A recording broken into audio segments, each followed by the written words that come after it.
Welcome to Raw Talk, mate. Tell us about No your worries, thank you. 1964 Holden EH.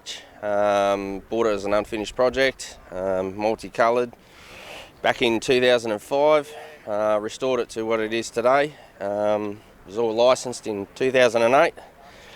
She's running a 262 cubic inch V6 Chev with a mild cam in it and 650 double pumper.